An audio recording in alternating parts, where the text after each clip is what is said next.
মৰমৰ ছাত্ৰ ছাত্ৰীসকল, মই তোমালোকক আজি শংকৰদেৱ শিশু নিকেতন বিদ্যালয়ৰ পঞ্চম শ্ৰেণীৰ তোমালোকক এখন বছৰেকীয়া পৰীক্ষাৰ 2023 বৰ্ষৰ প্ৰশ্ন পেপাৰ ভিডিঅ' আকাৰ দিবলৈ গৈছোঁ। গতিকে তোমালোকে প্ৰশ্নখন ভালদৰে চাবা আৰু ইয়াৰ যদি তোমালোকে প্ৰতিটো প্ৰশ্ন কৰি যোৱা তেতিয়া তোমালোকে পৰীক্ষাত ভাল নম্বৰ পাবলৈ সক্ষম হ'বা।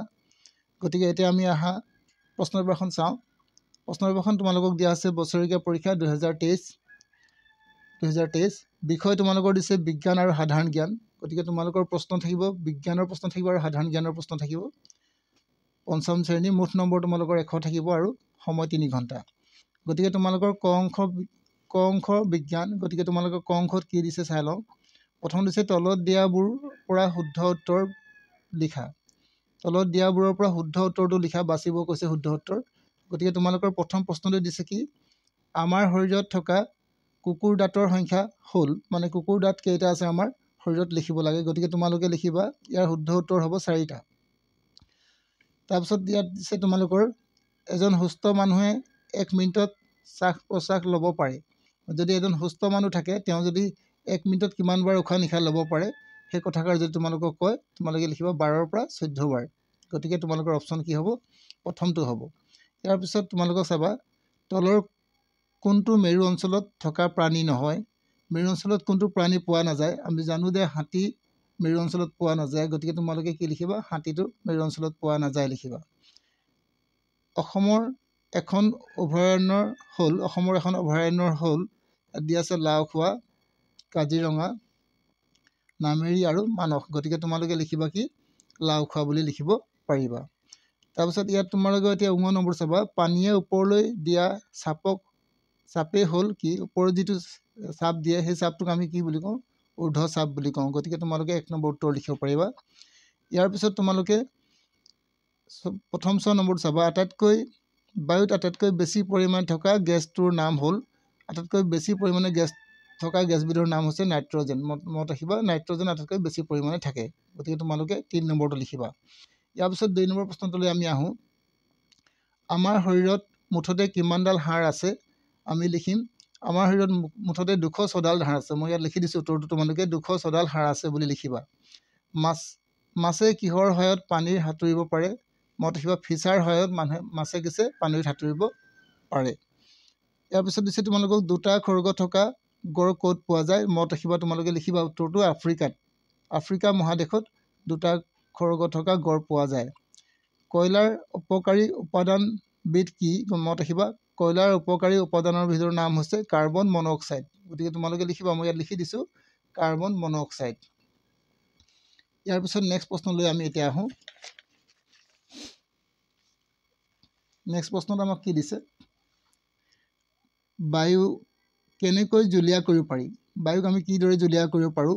মনত ৰাখিবা, বায়ুক চেঁচা কৰি, তোমালোকে লিখিবা কি, বায়ুক চেঁচা কৰি জুলীয়া কৰিব পাৰি। শিলত জিলিকি থকা বিভিন্ন ৰঙীন কণাবোৰক কি বুলি কোৱা হয়? মনত ৰাখিবা, শিলত জিলিকি থকা বিভিন্ন ৰঙীন কণাবোৰক আমি মণিক বুলি কওঁ। মনত ৰাখিবা, মণিক বুলি কোৱা হয়। মানুহৰ শৰীৰত কিমান বৃক্ক থাকে? মনত ৰাখিবা, মানুহৰ শৰীৰত 2টা বৃক্ক থাকে। ইয়াৰ পিছত দিছে তোমালোকৰ পৃথিৱীত কিমান বিধৰ কেকটাছ আছে? কিমান বিধ কেকটাছ আছে আমি দেখিছোঁ 1000 বিধ আছে। 1000 বিধৰো অধিক আছে। গতিকে তোমালোকে 1000 বিধ কেকটাছ আছে বুলি লিখিব পাৰিবা। পানীৰ পাৰ্শ্বচাপৰ বঢ়া-টুটা কিহৰ ওপৰত নিৰ্ভৰ কৰে? গভীৰতাৰ ওপৰত নিৰ্ভৰ কৰে। মনত ৰাখিবা, ইয়াৰ উত্তৰ কি হ'ব তোমালোকৰ, গভীৰতাৰ ওপৰত। সেৰেঙা বায়ু ঘন হ'লে কি বাঢ়ে? মনত ৰাখিবা, সেৰেঙা বায়ু ঘন হ'লে তাৰ চাপটো বৃদ্ধি হৈ যায়, বায়ুৰ চাপ বৃদ্ধি হয়। মনত ৰাখিবা, সেৰেঙা বায়ু ঘন হ'লে বায়ুৰ চাপ বৃদ্ধি হয়। ইয়াৰ পিছত তোমালোকে 3 নম্বৰটো চাবা। মই উত্তৰবিলাক কৰাই দিয়া নাই, তোমালোকক কৈ দিছোঁ। যদি তোমালোকক লাগে কৰাই দিবলৈ মই তোমালোকক কৰাইও দিম, তোমালোকে মোক কমেণ্টত জনাবা। এতিয়া মই 3 নম্বৰ প্ৰশ্নবিলাক উত্তৰ কৰাই দিব বিচাৰিছোঁ বা তোমালোকক কৈ দিম। ৰাজহাঁহ সুস্থ সবল কৰি ৰাখিবলৈ আমি কি কৰা উচিত? ৰাজহাঁহ সুস্থ আৰু সবল কৰি ৰাখিবলৈ আমি পোন হৈ বহিব লাগে আৰু থিয় হওঁতে আমি পোন হৈ থিয় হ'ব লাগে। থিয় হওঁতে আমি পোন হৈ থিয় হ'ব লাগে আৰু বহোঁতে আমি পোন হৈ বহিব লাগে। এই কথাষাৰ তোমালোকে লিখিব পাৰিবা। দুবিধ সৰীসৃপ প্ৰাণীৰ উদাহৰণ দিয়া। দুবিধ সৰীসৃপ প্ৰাণীৰ উদাহৰণ তোমালোকে লিখিব পাৰিবা। সাপ লিখিব পাৰিবা, ঘঁৰিয়াল লিখিব পাৰিবা, জেঠী লিখিব পাৰিবা। তোমালোকে এইবিলাক নাম লিখিব পাৰিবা। মই 2টা নাম তোমালোকে কৈ দিছোঁ, সাপ আৰু তোমালোকে ঘঁৰিয়াল লিখিবা বা জেঠী লিখিব পাৰিবা। জুলীয়া পেট্ৰলিয়ামত থকা দুবিধ গেছৰ বিধৰ নাম কি? তোমালোকে এইটো চাই ল'বা, মই এইটো পোৱা নাই। বজ্ৰপাত কেনেদৰে সৃষ্টি হয় লিখা। বজ্ৰপাত কিদৰে সৃষ্টি হয়? যেতিয়া মেঘত ডাৱৰবিলাক খুন্দা খায় তাত কি উৎপন্ন হৈ গৈছে? তাত বিদ্যুৎ উৎপাদন হয়। আৰু সেই বিদ্যুৎ কেতিয়াবা আমাৰ পৃথিৱীলৈ বেছি জোৰে যদি আমাৰ বিদ্যুৎ উৎপন্ন হয় তেতিয়া পৃথিৱীলৈ আহি যায়, আৰু সেই পৃথিৱীলৈ আহি যোৱা বিদ্যুৎকে আমি কি বুলি কওঁ? বজ্ৰপাত বুলি কওঁ। তোমালোকে অলপ মিলাই লিখিবা, কিতাপত চাই ল'বা। মই তোমালোকক প্ৰশ্নৰ পেপাৰখনে আজি দেখাই দিব বিচাৰিছোঁ। আৰু যদি তোমালোকক দৰকাৰ পৰে উত্তৰ কৰি দিব লাগে তেতিয়া তোমালোকে মোক কমেণ্টত জনাবা। মই ইয়াৰ পিছৰ ভিডিঅ'ত তোমালোকক ইয়াৰ উত্তৰবিলাক কৰাই দিবলৈ চেষ্টা কৰিম।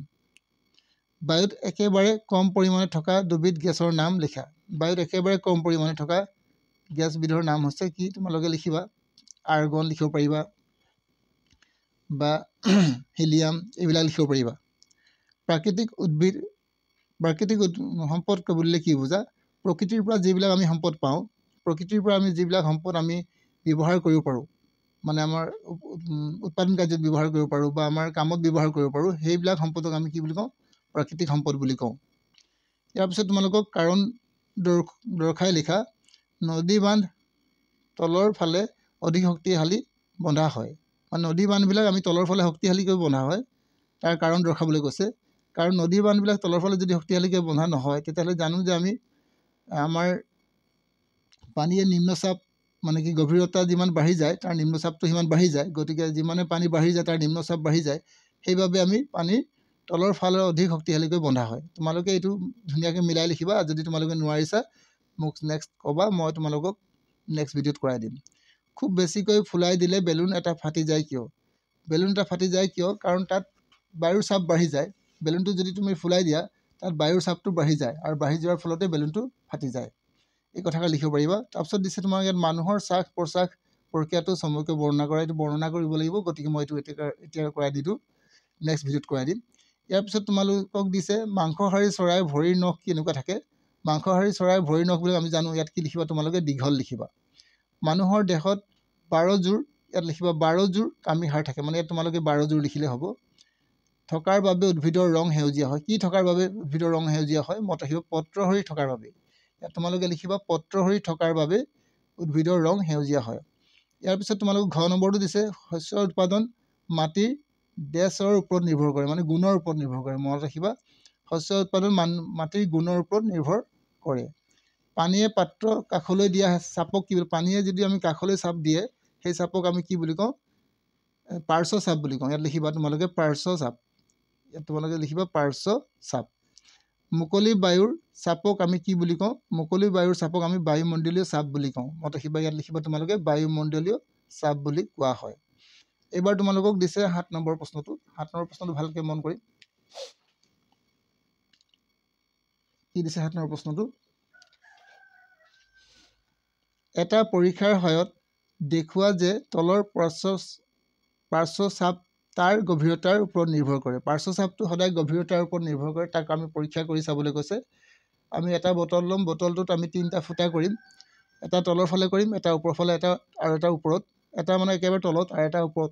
আমি চাম, পানী ভৰাই দিম। পানী ভৰাই দিয়াৰ পিছত যদি পানী তলৰ ফুটাটোৰে যদি বেছি দূৰত পৰিছে আমি গম পাম যে তাৰ নিম্নচাপত কি আছে? গভীৰতাৰ ওপৰত গভীৰতা যিমানে বেছি হয় সিমানে তাৰ কি হৈ গৈছে? ওপৰত নিৰ্ভৰ কৰে। তাৰ পাৰ্শ্ব চাপ তাৰ গভীৰতাৰ ওপৰত নিৰ্ভৰ কৰে। পাৰ্শ্ব চাপটো গভীৰতা, মানে যিমান তোমাৰ পানী বেছি থাকিব সিমানে তোমাৰ কি হ'ব? নিম্নচাপটো বৃদ্ধি হ'ব। গতিকে তোমালোকে এইটো বনাই লিখিবা। মই তোমালোকৰ প্ৰশ্নটো খালী কৰি দিছোঁ। তোমালোকে এইটো লিখিবলৈ নোৱাৰিলেও মই চাই দিম বাৰু নেক্সট টাইম। ইয়াৰ পিছত দিয়া আছে তোমালোকৰ 8 নম্বৰটো। নৱীকৰণযোগ্য আৰু অনৱীকৰণযোগ্য প্ৰাকৃতিক সম্পদ কাক বোলে? উদাহৰণ লিখা। তোমালোকে লিখিবা যিবিলাক সম্পদ আমি মানে এবাৰ ব্যৱহাৰ কৰাৰ পিছত আকৌ আমি ব্যৱহাৰ কৰিব নোৱাৰোঁ।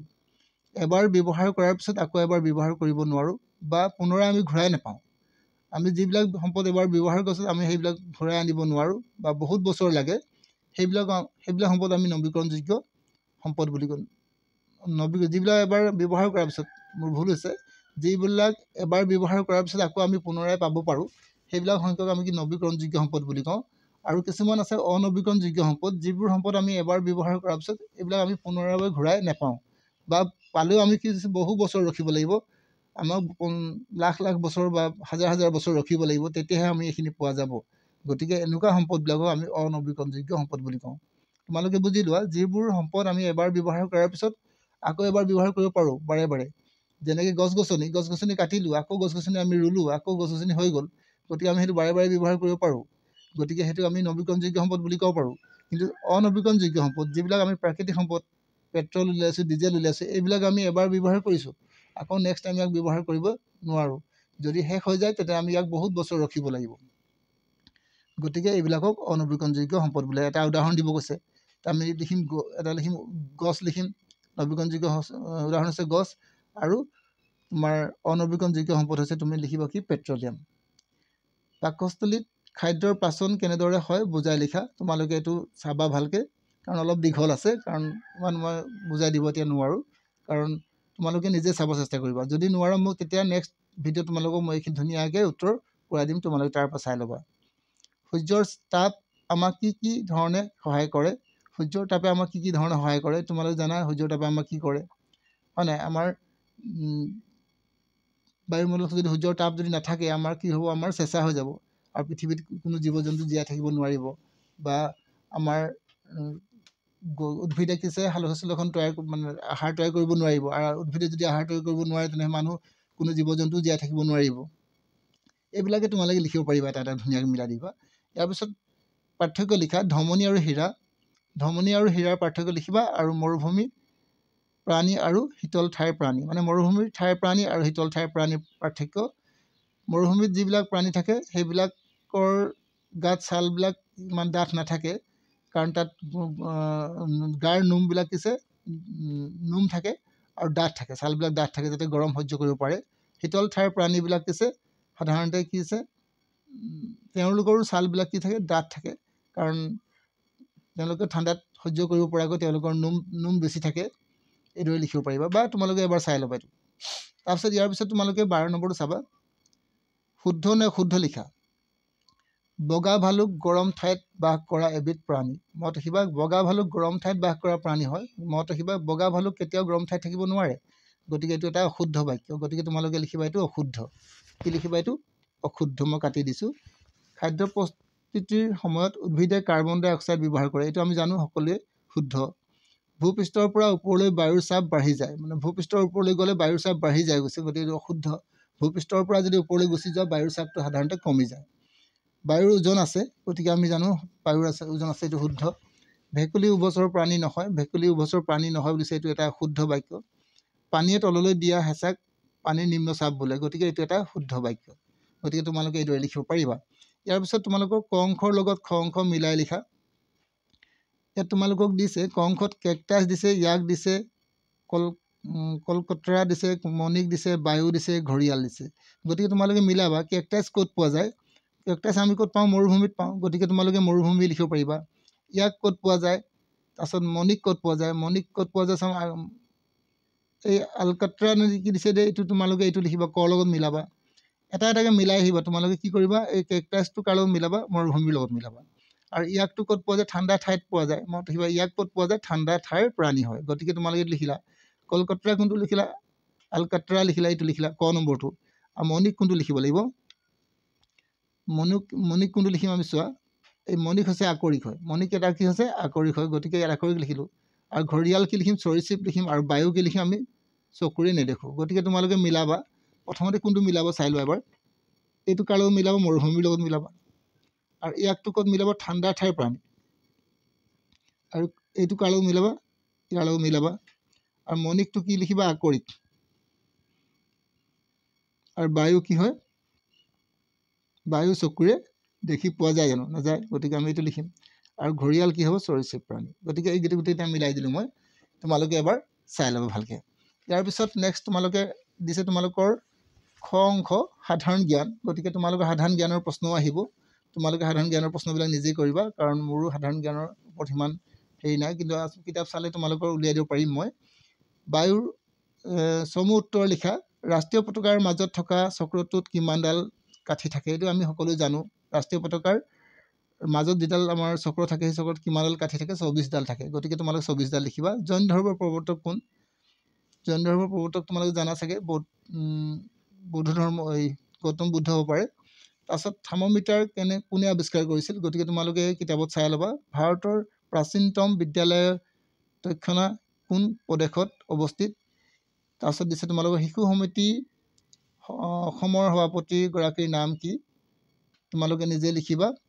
আৰু 1946 চনত ৰাষ্ট্ৰসংঘৰ সচিব প্ৰধান কোন আছিল, নিজে লিখিবা। আমাৰ দেশৰ সৰ্বোচ্চ সামৰিক সন্মান জনোৱা ৰাষ্ট্ৰীয় পুৰস্কাৰটোৰ নাম কি, গতিকে তোমালোকে এইটো চাই ল'ব কিতাপত। তাৰপিছত ইয়াৰ পিছত তোমালোকক উত্তৰ 15 নম্বৰৰ পৰা কৰিব দিছে। গীতাঞ্জলি আৰু নামঘোষা গ্ৰন্থ দুখনৰ ৰচয়িতাৰ নাম লিখা। তাৰপিছত দিছে খ নম্বৰ, উটি আৰু দাৰ্জিলিং ভাৰতবৰ্ষৰ কোন প্ৰদেশত অৱস্থিত। গ নম্বৰ তোমালোকক দিছে বিশ্ব পৰিৱেশ দিৱস আৰু বিশ্ব যোগ দিৱস কোন তাৰিখে পালন কৰা হয়। বিশ্ব পৰিৱেশ দিৱস 5 জুন তাৰিখে আৰু বিশ্ব দিৱস তোমালোকে 21 অক্টোবৰ নে কিমান আছিলে, তোমালোকে এবাৰ ভালকৈ কিতাপত চাই ল'বা। ৰাষ্ট্ৰীয় পতাকা উত্তোলন কৰা যিকোনো দুটা দিৱস উল্লেখ কৰা। গতিকে ৰাষ্ট্ৰীয় পতাকা উত্তোলন কৰা যিকোনো দুটা দিৱস আমি জানো যে গণতন্ত্ৰ দিৱস আৰু স্বাধীনতা দিৱস, এই দুটা লিখিব পাৰিবা। ইয়াৰ পিছত ক অংশৰ লগত খ অংশ মিলাবা। ক অংশৰ লগত খ অংশ মিলাবলৈ দিছে। আটাইতকৈ দীঘল দিন, আটাইতকৈ দীঘল নদী, আটাইতকৈ ডাঙৰ হ্ৰদ, বিশ্বৰ ভিতৰত আটাইতকৈ সৰু দেশ, আটাইতকৈ ডাঙৰ মৰুভূমি আৰু বিশ্বৰ ভিতৰত আটাইতকৈ ডাঙৰ মহাদেশ। গতিকে তোমালোকক দিছে ভেটিকান চিটি, এছিয়া, চাহাৰা, নীলদ্বীপ, কম্পিয়াঞ্চ। গতিকে মনত ৰাখিবা, তোমাৰ যিহেতু ইয়াত কৈছে যে বিশ্বৰ আটাইতকৈ ডাঙৰ মহাদেশখন আমি জানো যে কি হয়, এছিয়া হয়। গতিকে তোমালোকে লিখিবা বিশ্বৰ ভিতৰত আটাইতকৈ ডাঙৰ মহাদেশ হৈছে এছিয়া। তাৰপিছত তোমালোকে আৰু দিছে কি, বিশ্বৰ ভিতৰত আটাইতকৈ সৰু দেশ, আটাইতকৈ ডাঙৰ মৰুভূমি তোমালোকে জানা যে কি হয়, চাহাৰা হয়। আৰু বিশ্বৰ ভিতৰত আটাইতকৈ সৰু দেশ কোনখন হ'ব। আৰু ইয়াত দিছে তোমাৰ আটাইতকৈ দীঘল নদী হৈছে নীল নদী। গতিকে তোমালোকে এইটো নীল নদীটো মিলাবা। আটাইতকৈ ডাঙৰ হ্ৰদ হ'লে তোমালোকে কি লিখিবা, নীল নদী হৈ গ'ল।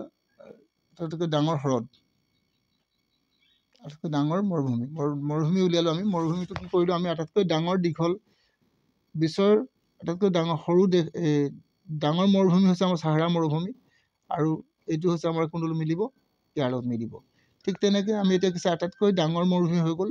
বিশ্বৰ ভিতৰত আটাইতকৈ সৰু দেশ কি হ'ব, এছিয়া, চাহাৰা, কম্পিয়াঞ্চ। গতিকে সৰু দেশ কোনখন হ'ব আমাৰ, এইটো নহ'ব, এছিয়া হ'ব। এইটো কি হ'ব, এখন এছিয়া হ'ব দেই, এইটো ভুল হৈছে। গতিকে তোমালোকে বাকীবিলাক মিলাই আটাইতকৈ দীঘল নদী আমি নীল নদী লিখিম। কি লিখিম, নীল নদী লিখিলোঁ। তাৰপিছত আটাইতকৈ ডাঙৰ হ্ৰদ কম্পিয়ান আৰু ভেটিকান চিটি, কম্পিয়ানেই হ'ব চাগে। এইটো মিলাই লিখিবা তোমালোকে। মই এইটো ক'ব নোৱাৰিছোঁ, বাই চান্স যদি ভুল হৈ যায় তোমালোকৰ দিগদাৰ হ'ব। কিন্তু এই দুটা তোমালোকে লিখিব পাৰিবা, আটাইতকৈ ডাঙৰ মৰুভূমি আৰু তোমালোকে বিশ্বৰ আটাইতকৈ ডাঙৰ মহাদেশ, আৰু আটাইতকৈ দীঘল নদী হৈছে নীল নদী। আৰু বাকী তোমালোকে 3টা মিলি গ'ল। আৰু বাকী তোমালোকৰ আছে কেইটা, 2টাহে আছে মিলাবলৈ। 5টা টোটেল আছিলে, আটাইতকৈ ডাঙৰ হ্ৰদ, আটাইতকৈ ডাঙৰ মৰুভূমি। এইখিনি আছিলে তোমালোকৰ 2023 বৰ্ষত হৈ যোৱা প্ৰশ্নৰ উত্তৰো কৰাই দিছোঁ মই কিছুমান, আৰু কিছুমান তোমালোক প্ৰশ্ন কৰাই দিছোঁ। যিবিলাকে ল'ৰা ছোৱালীয়ে প্ৰশ্নবিলাক নিজে কৰি চাব, তেওঁলোকে পৰীক্ষাত ভাল নম্বৰ পাবলৈ সক্ষমো হ'ব।